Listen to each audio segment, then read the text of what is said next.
Chapter 24 Wizards. As you can imagine, there simply were not enough spellcasters to keep up with this raid, and that's not even considering those who died in mine accidents or went insane from merely thinking about Slimy. The STC had a dedicated body for spellcasting contracts, known as the Department of Arcane Services, which in turn was in charge of meeting the magical requirements of all of the other departments, and its representatives had scoured the region looking for people to be hired. The wizardly covenants and academies in Katapesh, Nex, and Osirian had already taken notice, and though they had been showered with gold, they were starting to get anxious at such accumulation of power, as well as the influence the STC was achieving in the biz. I wanted to use the art, but Hassan's player thought we were long past that.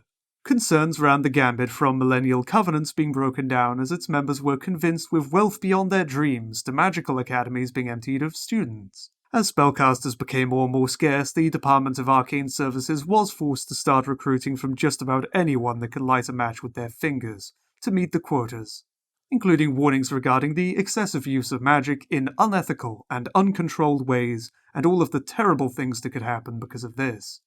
Though Hassan was largely uninterested by these issues as long as the money kept flowing, he did have to go through a particularly tense directorate meeting where the issue was brought up.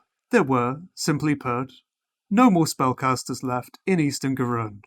All were either already hired by the STC, killed in an STC-related operation, taken, either by will or by force, by the members of the Merchant Court, forbidden by their orders or masters from participating, or altogether hidden/run away. It was a strange time to be a wizard, or even a cheap magician, in the lands of Katapesh.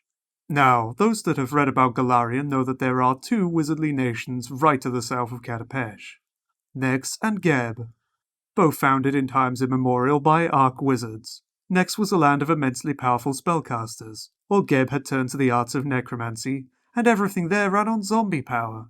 Both nations depended on their magic users on a cultural, strategic, and pretty much existential level. So this whole thing with the STC attracting so much spell power had them pretty worried and upset. Problems had already started a while back when a Nexian Archlord had been convinced to participate in the company after being granted a 4% share of the stocks.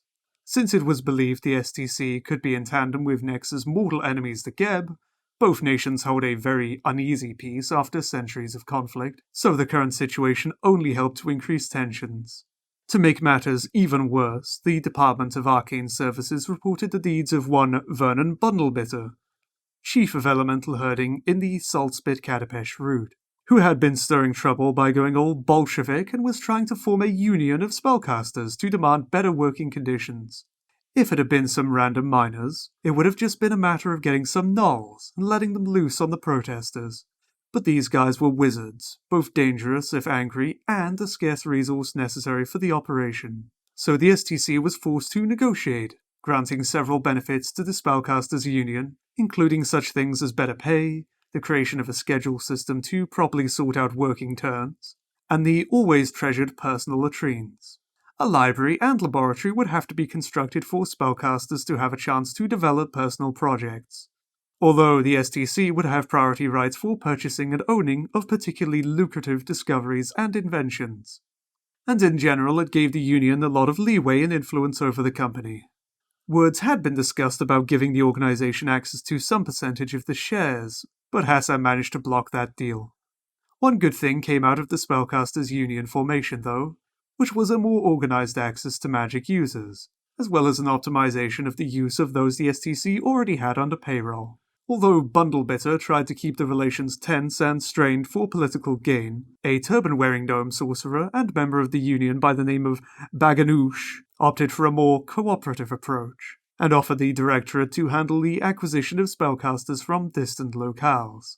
This would give the Union control over who came in and cause future issues, but for now the STC was against the wall and the board of members were very anxious to get the deal going. A few days later, Valinar arrived in company of a monstrous, dark purple, oversized gorilla with particularly clever eyes. Several workers died during the process back in the Shattered Range, as the cleric was not in the mood for safety measures, and electrocution from handling brass machinery during a thunderstorm took several out. Rakim's own awakening also served to crush some spines, and they had to spend several hours looking for him when he escaped. Calm emotions and a well-placed jolt of lightning took care of the burst of rage, though, and once the monk sorcerer gorilla, or Gorillonk as we ended up calling him, had started to come to his senses. Since Rakim's player was going to come back in about 2 weeks, we decided his character would be kept locked away in the dungeons for the remainder, with Valanar and some helpers doing regular visits to help him accommodate his new body. The cleric, however, did make sure to embed a control room made out of brass into Rakim's forehead, inscribed in a scroll that he would carry with him at all times, and offer him control over his body, though not his mind nor soul. Chapter 25 Jack and Vorgok's Untimely Adventure, Part 2. In the south, Jack and Vorgok were being held prisoner by the invisible marauders that struck their caravan and plundered their gold, and had been taken to a crumbling desert villa to the northeast.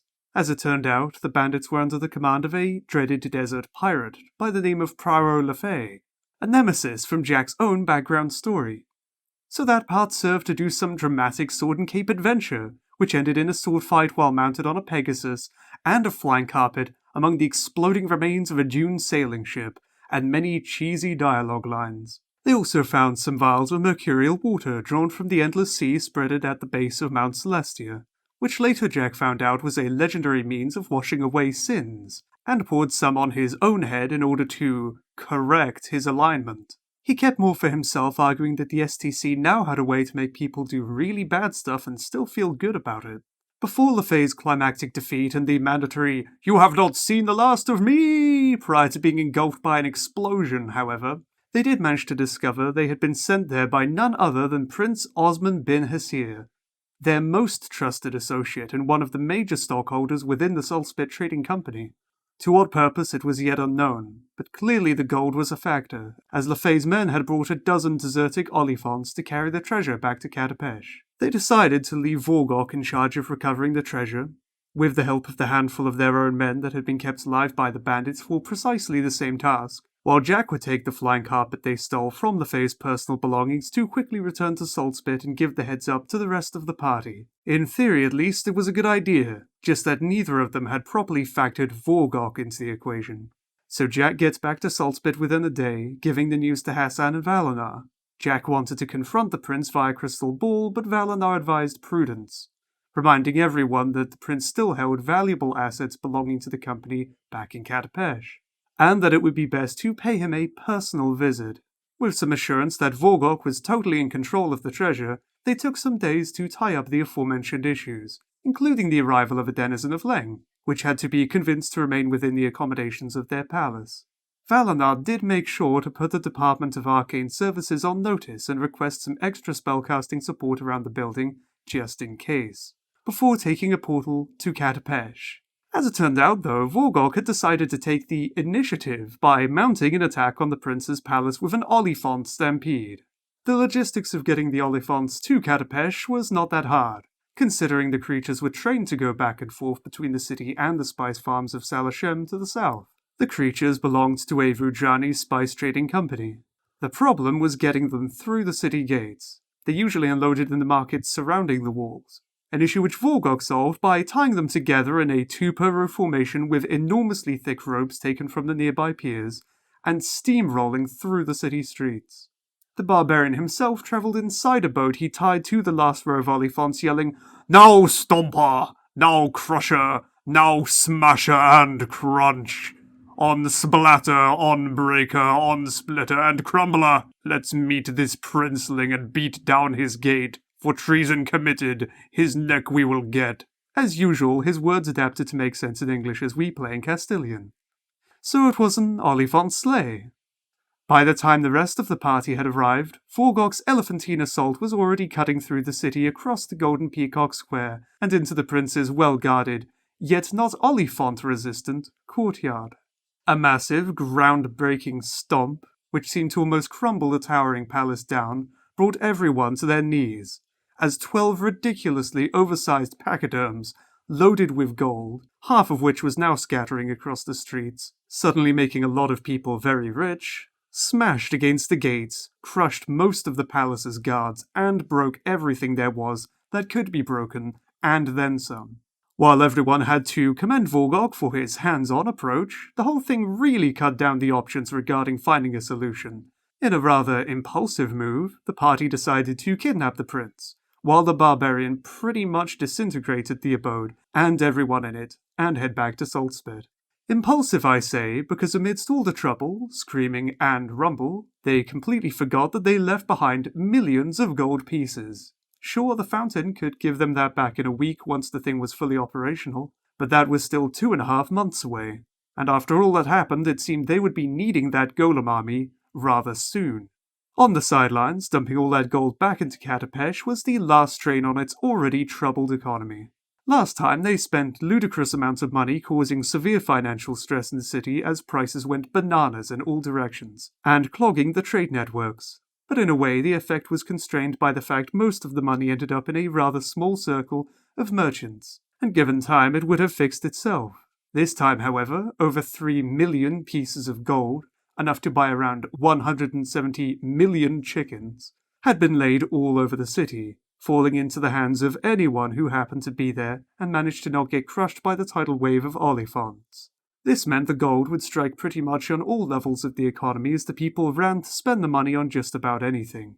Within a matter of days, the price of most basic goods skyrocketed, both because of the inflated currency mass and because buyers themselves started gobbling products in order to sell them later, as they started perceiving the continuous price increases. This created a widespread speculative bubble on almost every imaginable product, from handbaskets to real estate, which in the ill-regulated city of Katapesh could burst at any moment.